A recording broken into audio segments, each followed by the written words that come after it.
오늘 본문 지난 주일날 이어서 같은 본문으로 한 번 더 보겠습니다. 그렇다고 해서 똑같은 내용을 말하는 것은 아닙니다. 우리 지난 주일날 오순절날에 마가의 다락방에서 성령이 임했던 사건, 그래서 그 사건을 우리가 공식적으로 교회가 시작되는 사건이다, 이렇게 우리 교회사에서는 보고 있습니다.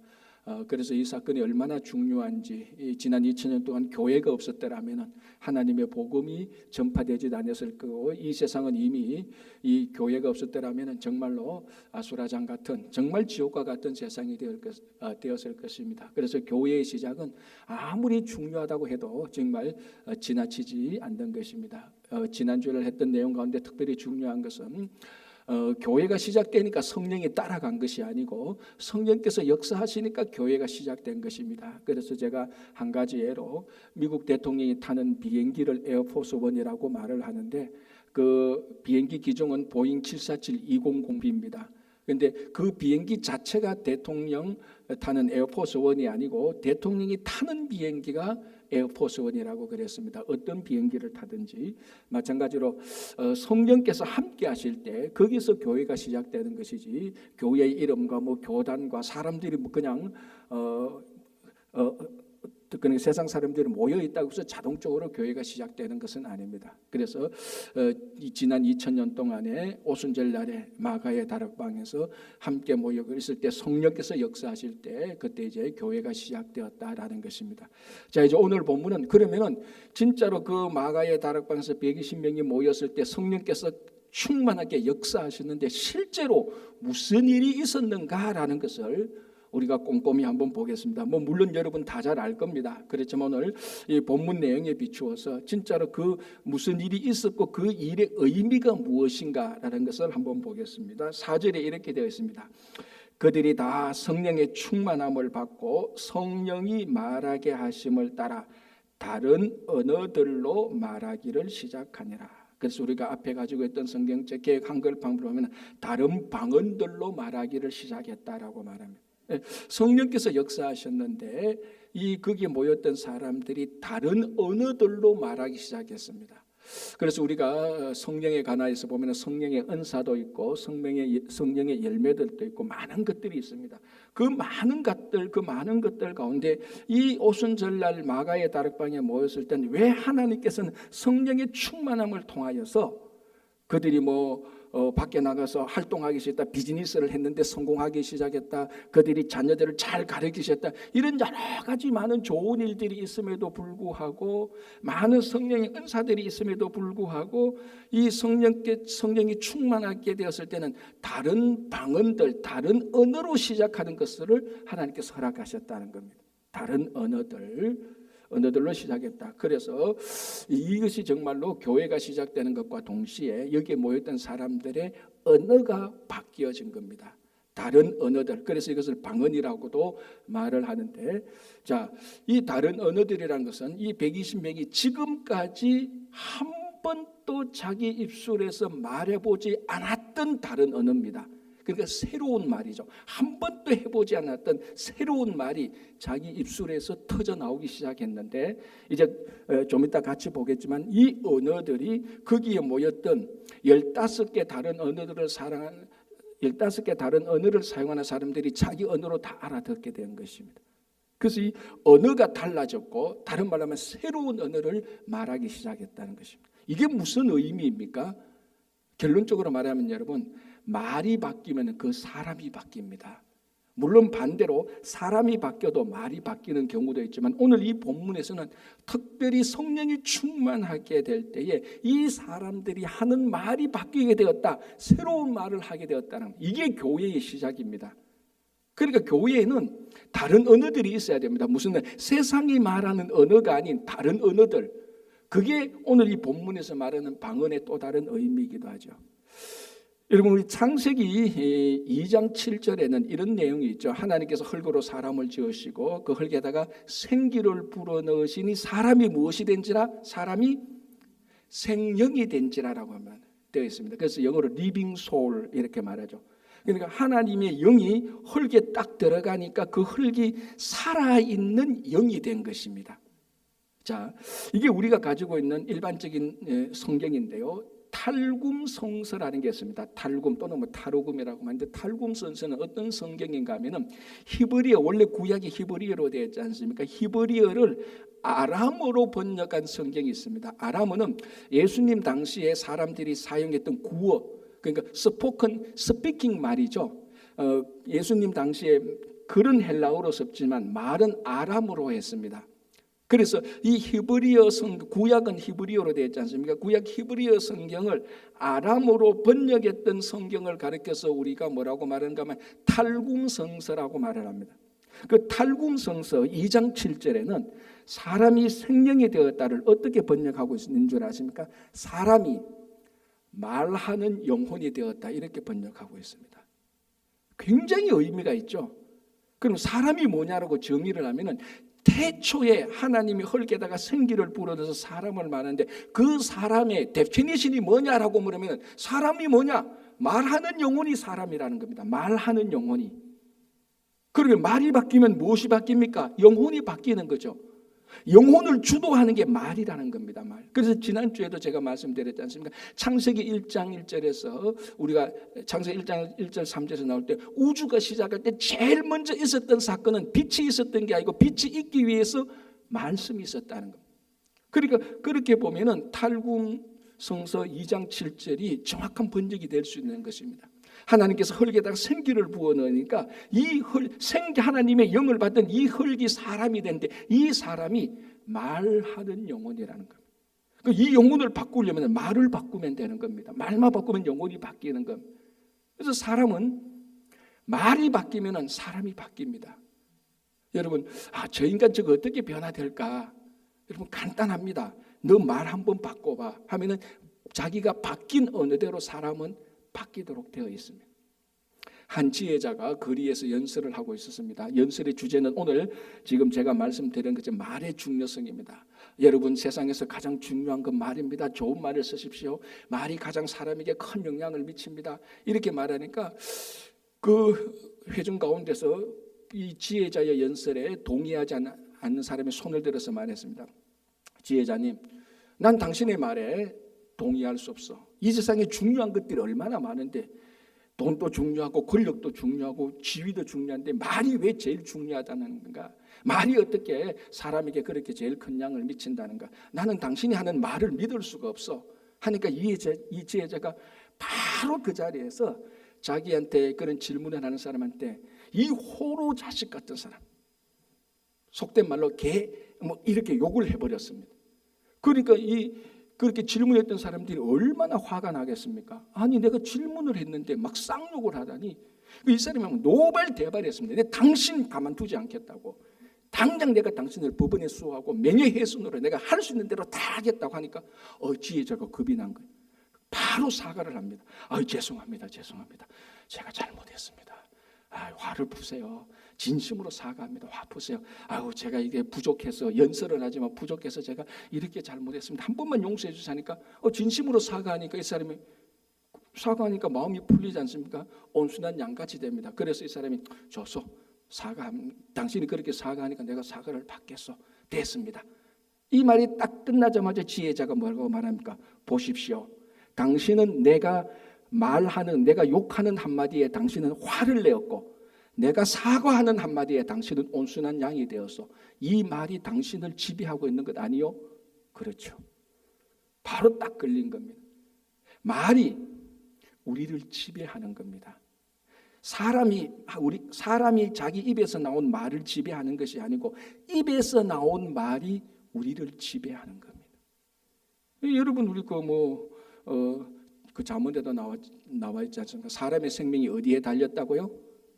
혀의 힘에 달렸다 그랬습니다.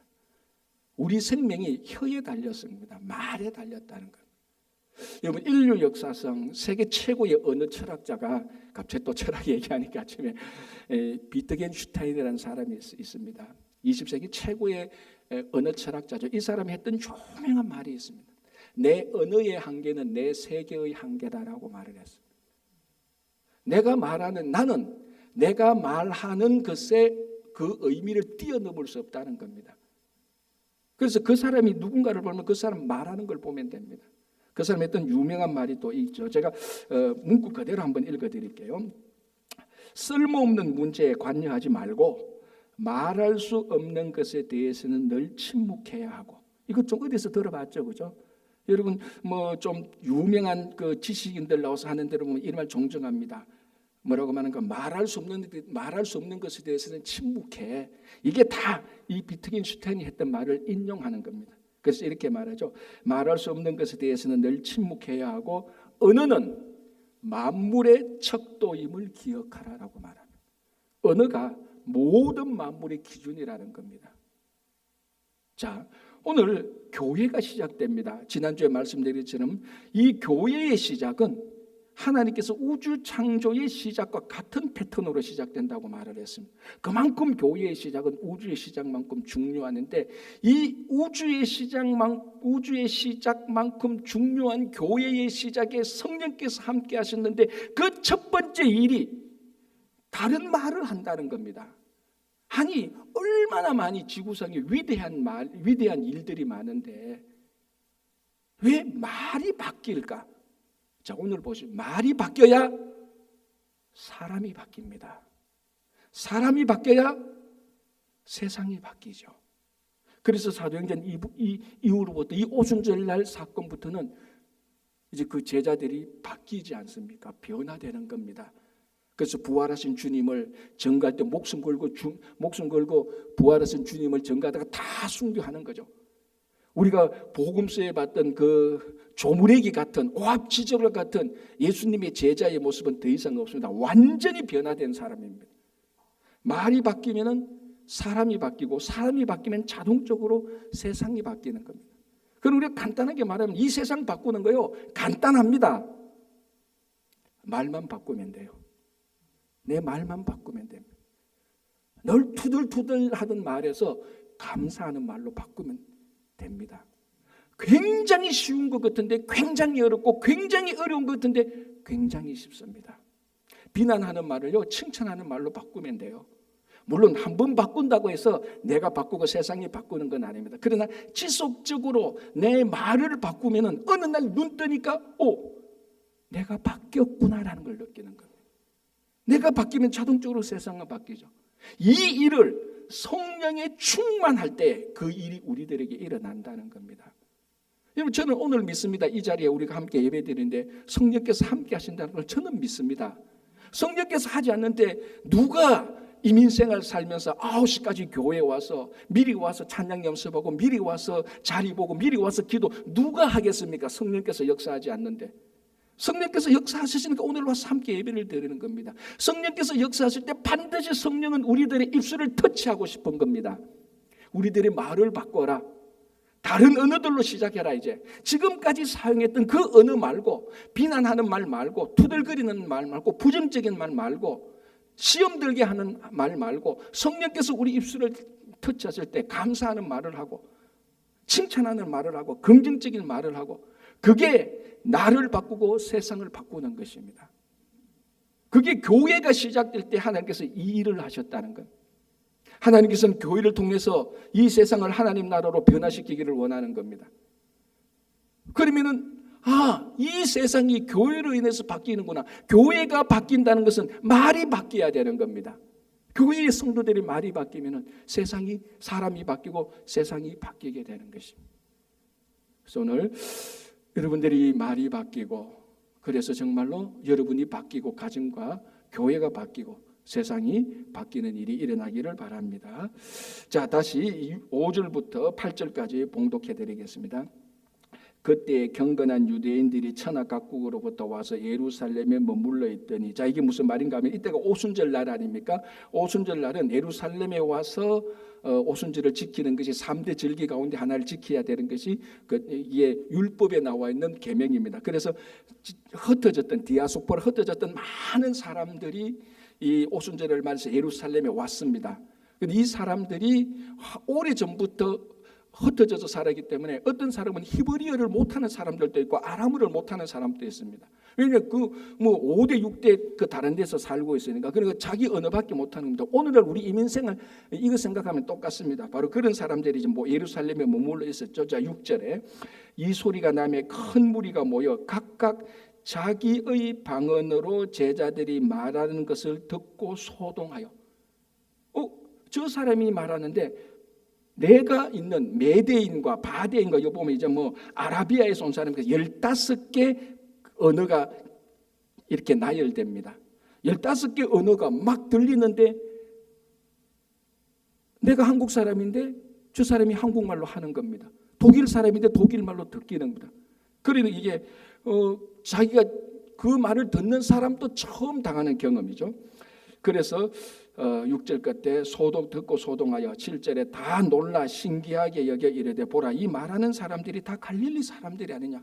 아니 독일어로 말하는 저 사람이 독일 사람이 아니고 갈릴리 사람인데 독일을 말고 영어로 말하는 사람인데 갈릴리 사람이고 하여튼 희한한 말하는 사람도 처음 경험이고 듣는 사람도 처음 당하는 그런 경험이 일어납니다.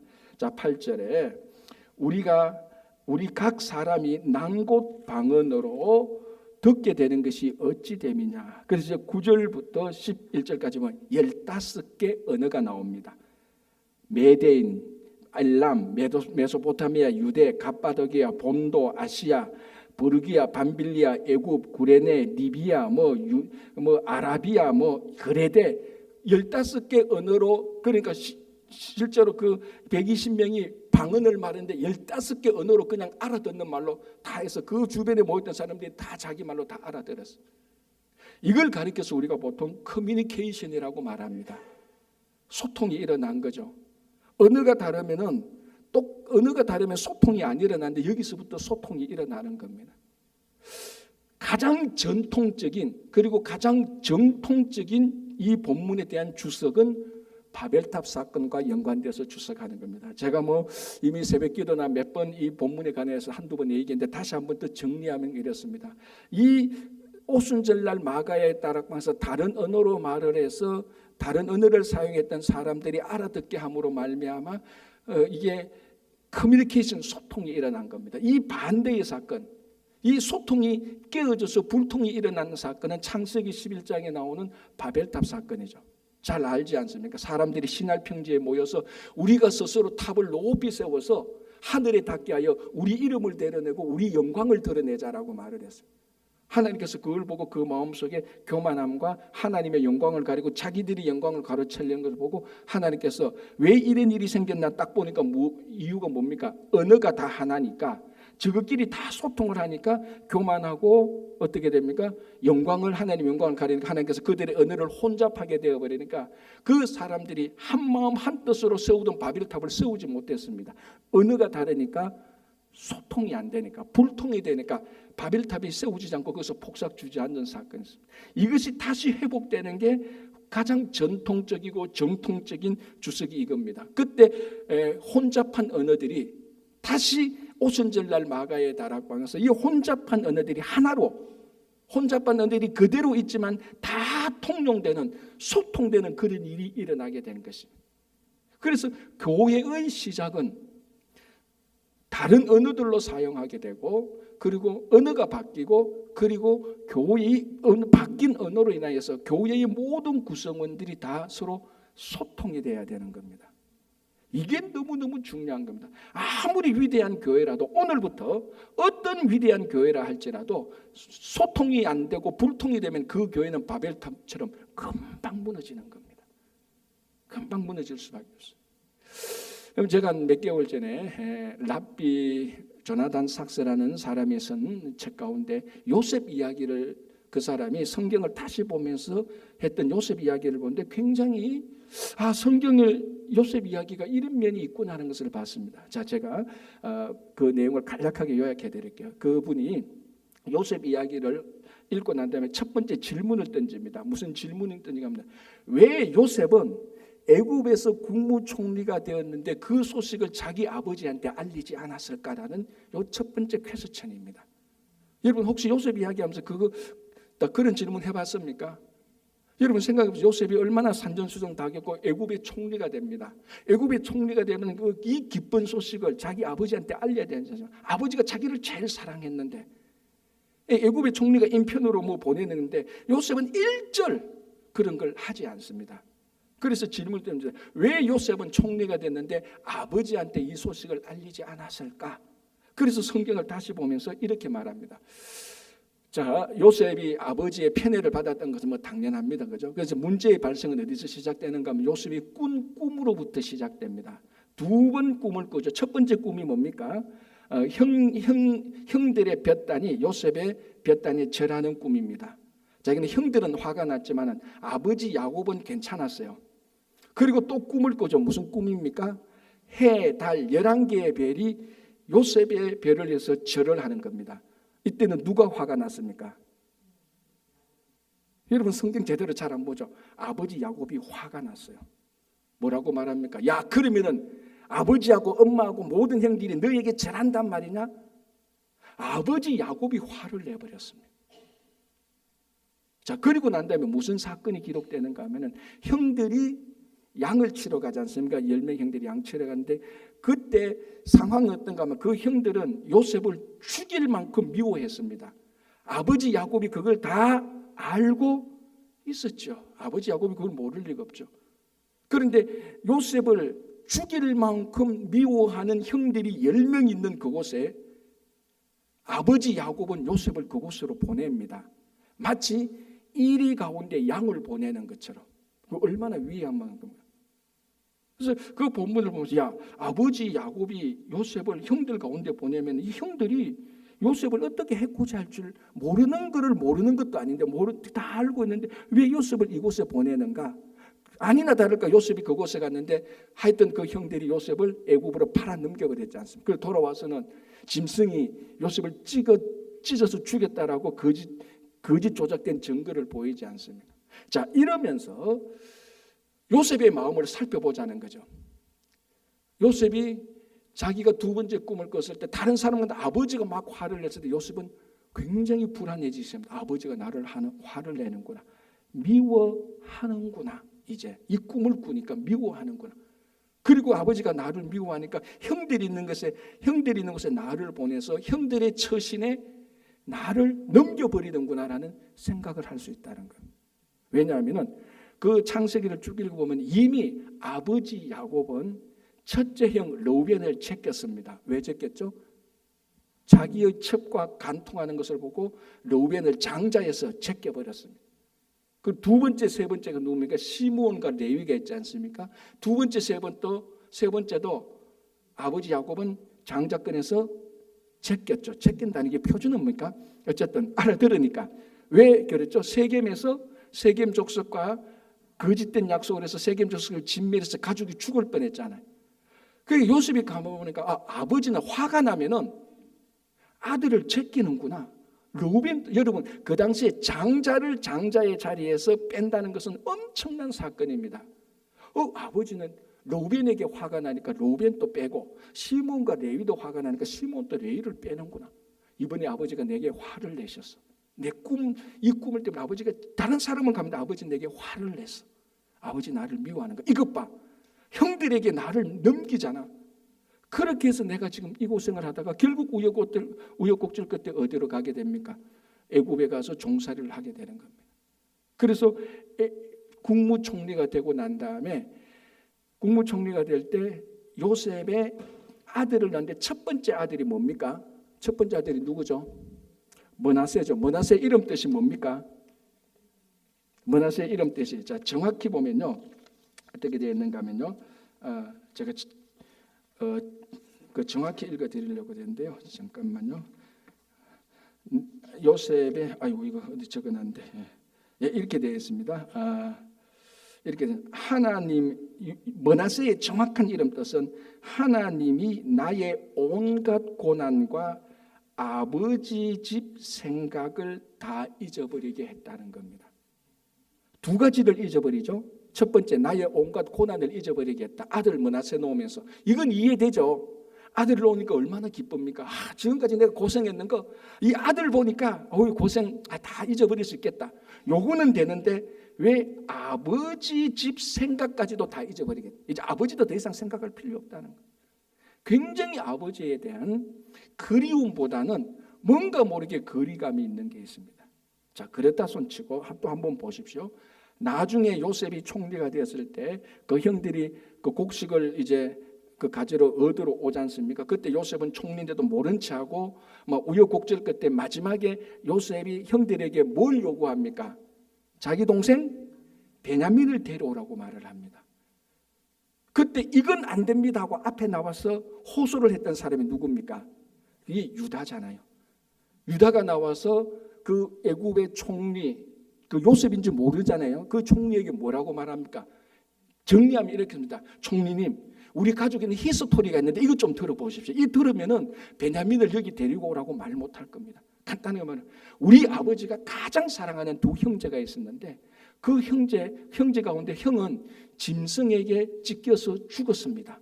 거짓말이죠, 그죠? 어쨌든 자기 가정에서는 그렇게 대가 있잖아요. 그 이후로부터 우리 아버지는 지금까지 인생에 낙이 없었습니다.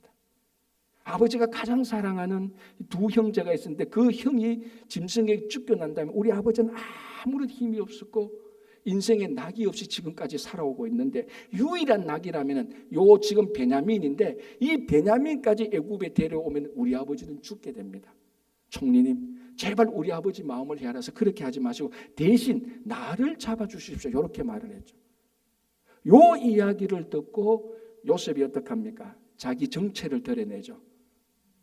울고 난 다음에 실컷 울고 난 다음에 여러분 내가 바로 요셉입니다 라고 말했고 첫 번째 질문이 뭔 줄 압니까? 뭐죠? 아버지가 잘 계시냐 이거예요. 첫 번째 질문. 왜? 요셉은 뭐라고 생각해? 이때까지 아버지가 자기를 미워했고 미워해서 형한테 넘겼어.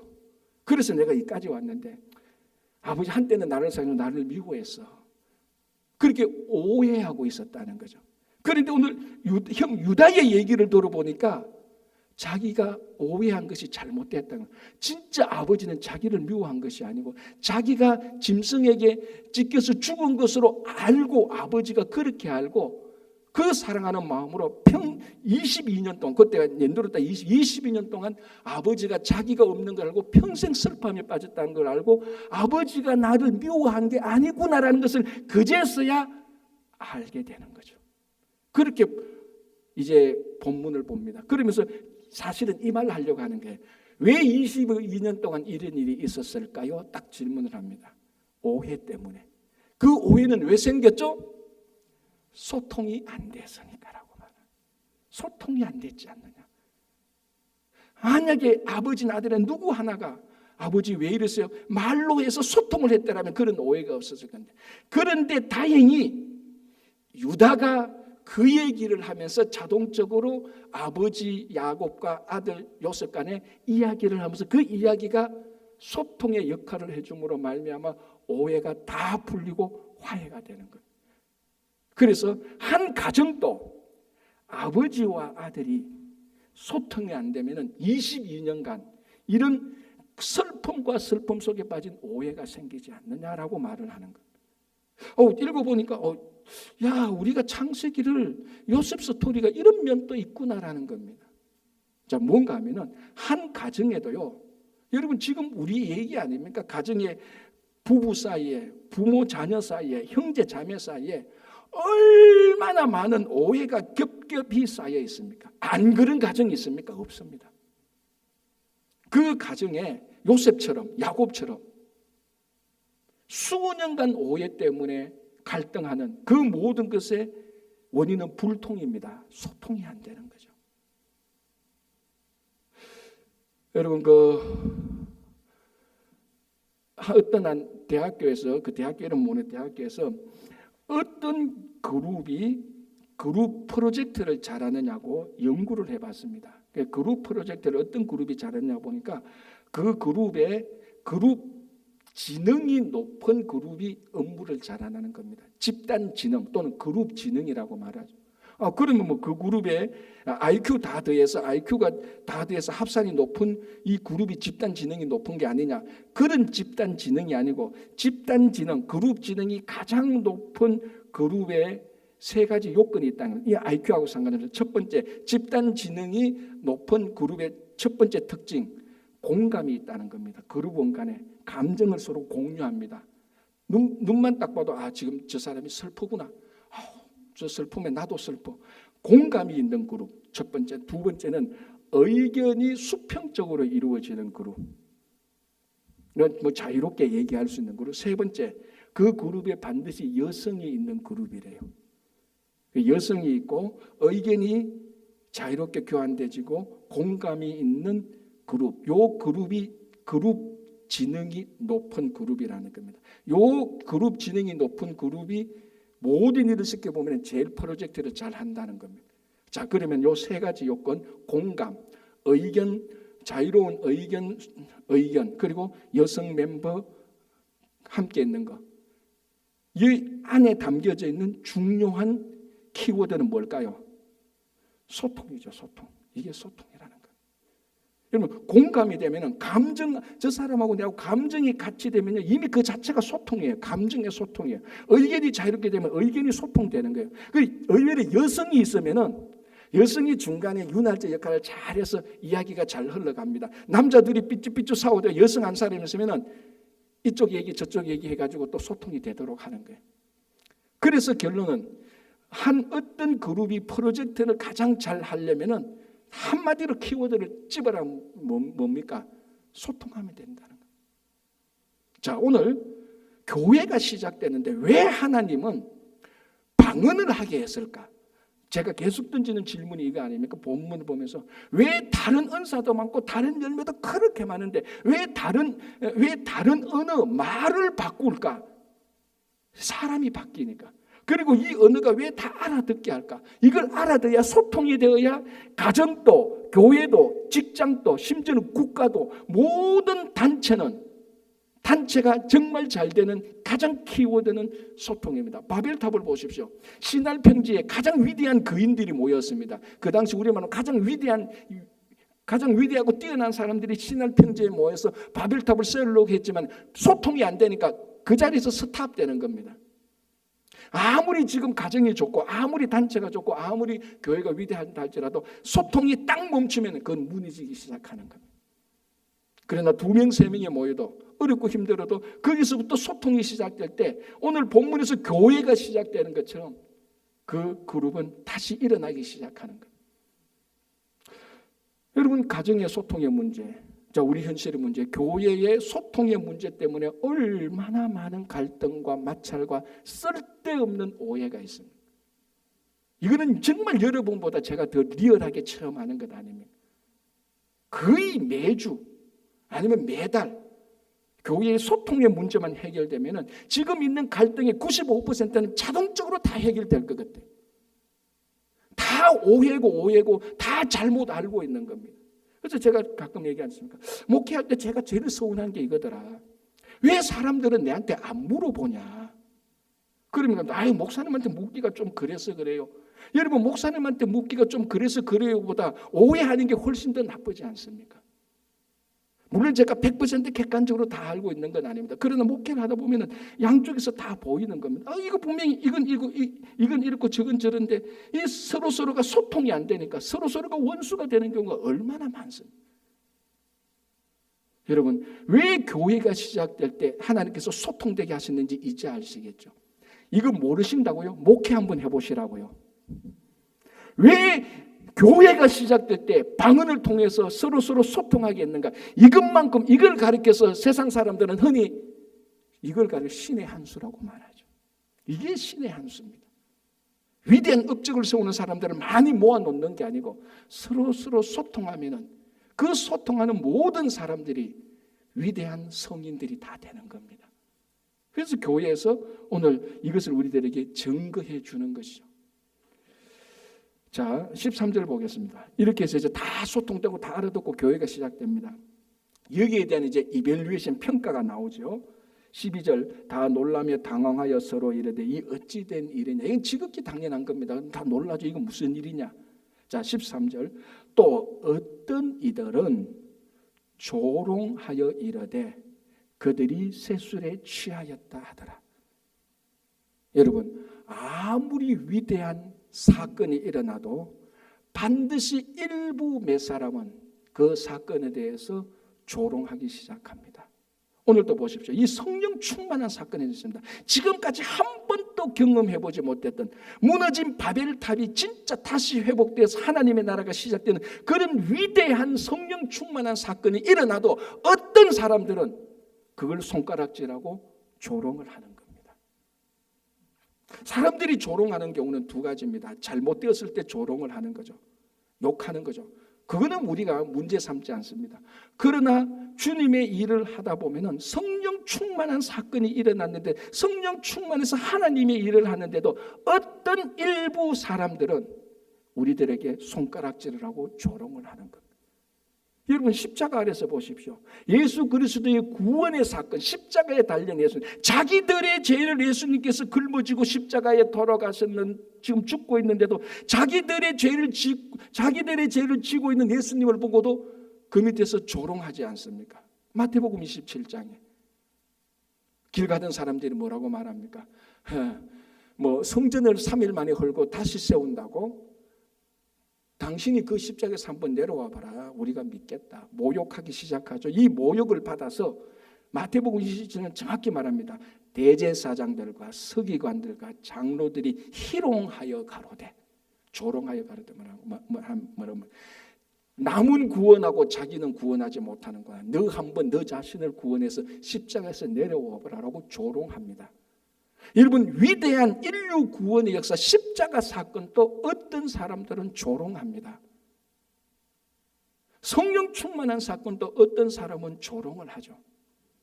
그래서 여러분들 우리들이 주님의 일을 할 때 이런 조롱을 받는다고 해서 절대로 시험될 거 없지요.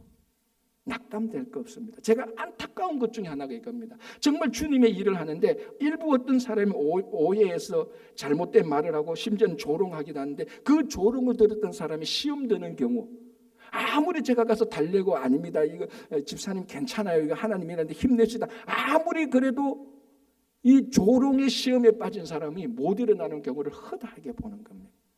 오늘도 보십시오. 성령 충만해도 조롱하고 십자가도 조롱하는 사람들이 있다면 당연히 우리가 주님의 일을 할 때 조롱받는 그것을 예상할 수 있지 않습니까? 여러분 주님의 일을 하다가 조롱받는 건요 시험거리가 아니고 낙담거리가 아니고 이걸 가리켜서 사도 바울은 내 몸에 예수의 흔적이 있다고 말을 했습니다. 여러분 주님의 일을 하다가 조롱하는 건요 예수의 흔적으로 받아들이면 되는 겁니다.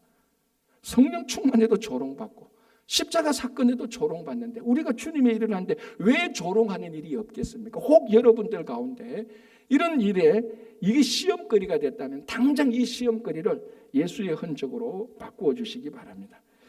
자, 하나 더 볼게요. 그래서 조롱하는 내용이 뭐냐? 쇠술에 취했다라고 말을 합니다.